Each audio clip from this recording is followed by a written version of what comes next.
Hi, this is Jeffrey Kurt Financial Group, and today is Monday, May 19, 2025. And of course, we have to start, and the whole video is going to be about the Moody's downgrade on the U.S. federal debt.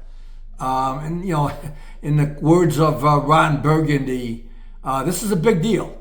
Now, to put it in perspective and to give you a little bit of history, this is not the first time it's happened.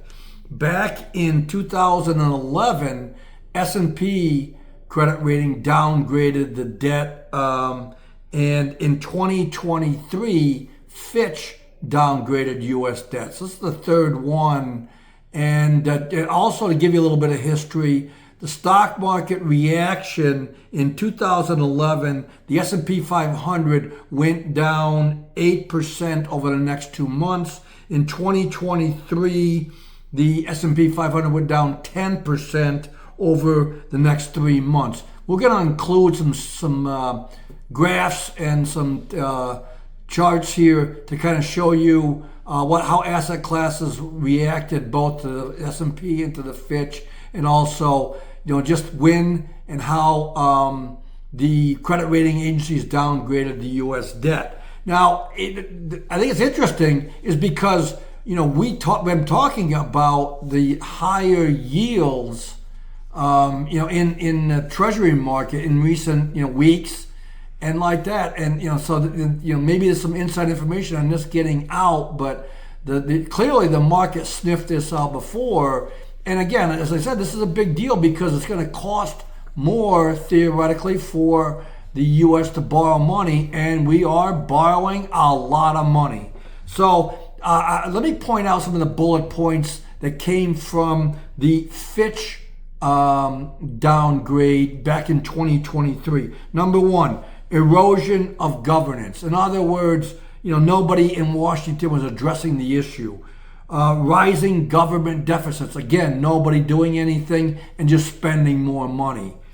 Government debt rising, and kind of ties in with the federal government deficits and not addressing it.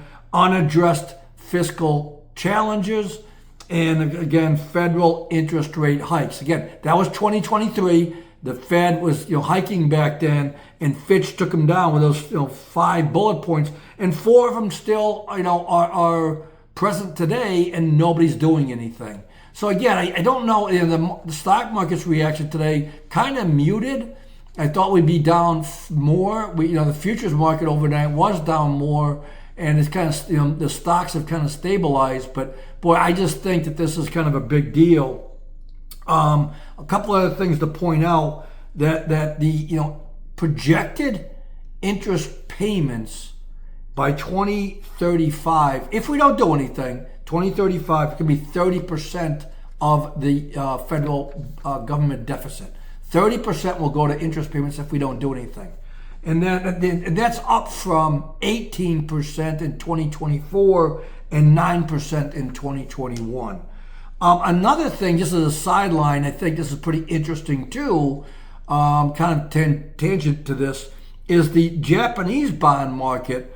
The 40-year, they have a 40-year JGB Japan government bond, is the highest yield in 20 years. So those interest rates in Japan's been going up, and they've got a lot of government debt too.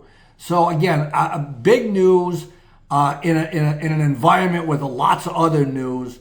But I wanted to cover this. I think this is needs to be addressed. I think investors need to think about increased risks because of this, and unless Washington comes out with some huge transformational path forward, which I don't think is going to happen, that this is going to be a big deal, and I think it can be an obstacle.